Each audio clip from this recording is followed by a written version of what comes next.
భవానీ భవానీ భవానీ త్రివారం ఉదారం ఉదా సర్వదా ఏ జపంతి నశోకో నమోహో న పాపం న భీతి కదాచిత్ కథంచిత్ కుతిశ్చ జ్ఞానానాం.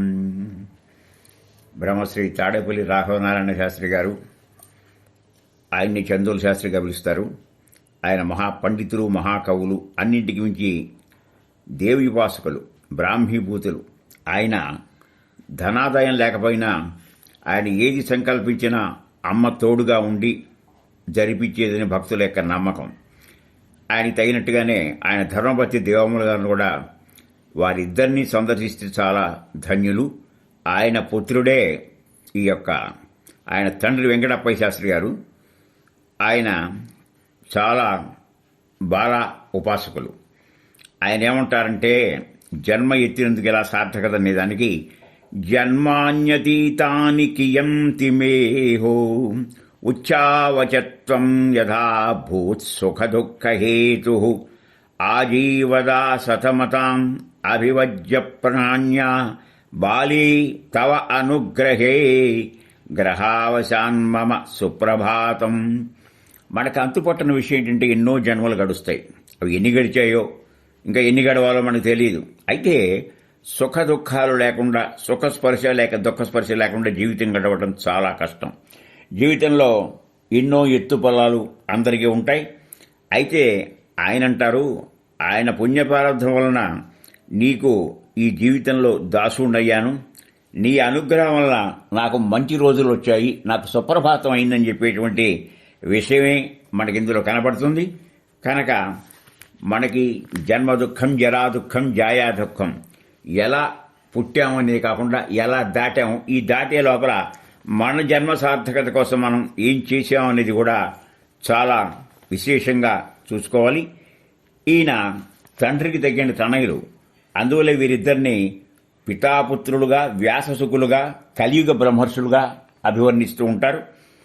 మరి వారు చెప్పేటువంటి అనేక విషయంలో చందోల శాస్త్రి గారి యొక్క తండ్రి గారు సంక్షిప్తంగా పరిచయం అయిన తర్వాత ఆయన శ్రీరామ కథామృతం అనేటువంటి దాన్ని రాశారు.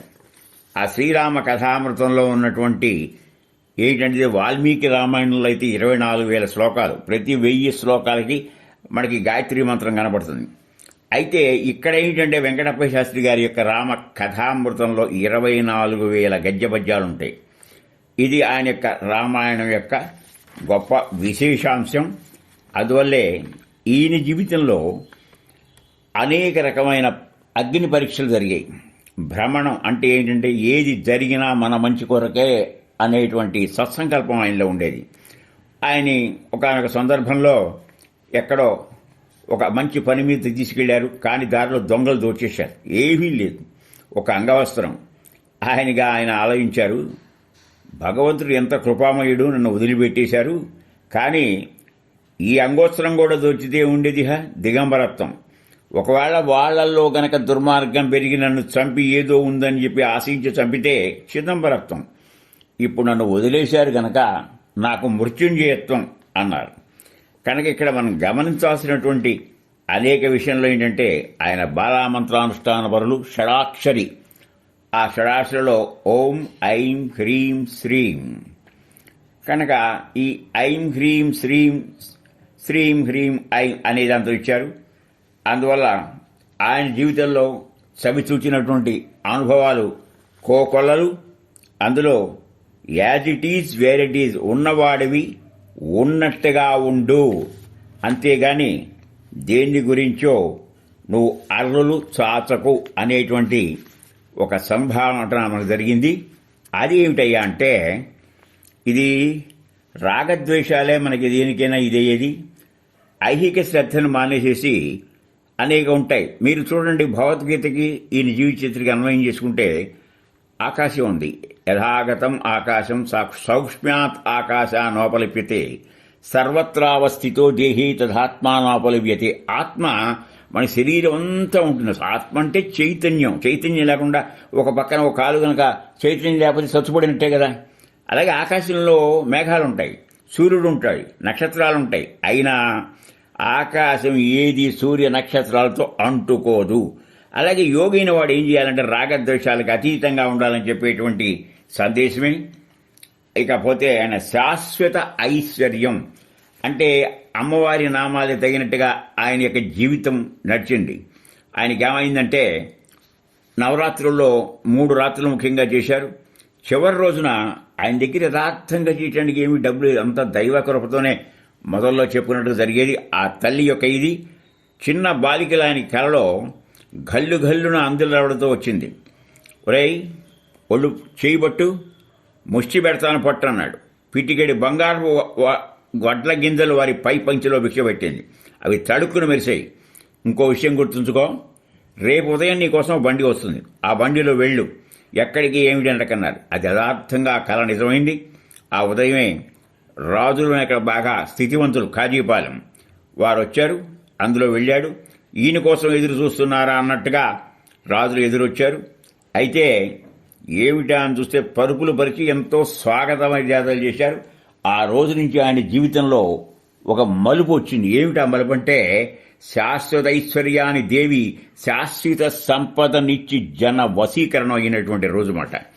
కనుక మనం గమనించాల్సింది ఏంటంటే మనం అలాగే పెద్ద పెద్ద పీఠాధిపతులు, కంచి పీఠాధిపతులు, శృంగేరి పీఠాధిపతులు ఆయన దగ్గరికి వచ్చేవాళ్ళు కానీ ఆయన వెళ్ళేవాడు కాదు. శృంగేరి స్వాముల వారు ఒకసారి వచ్చారు ఆయన దగ్గరికి.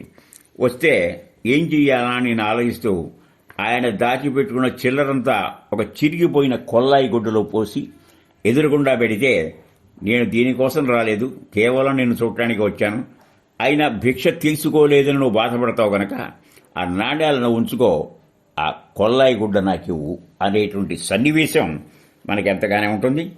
ముఖ్యంగా మన జీవితంలో గుర్తుకోవాల్సింది, అమ్మని నమ్ముకున్న వాళ్ళకి ఎటువంటి అపకారం జరగదు. అందువల్ల అలా లలితోపాసకుల మీద కూడా ఏదన్నా ఒక చేయరానటువంటి చెడు ఇది చేస్తే ప్రత్యాంగిరాదేవి ఇది కూడా ఆయనకి తెలుసు.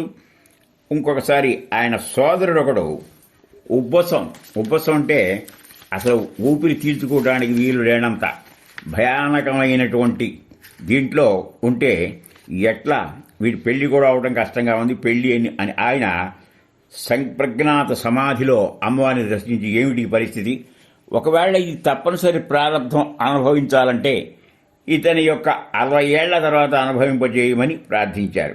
అప్పటి నుంచి అతని ఉపవాసం లేదు. కనుక అమ్మ రుజువు చేసుకుంది. అనగాద్భుత చారిత్ర వాంఛితార్థప్రదాయిని.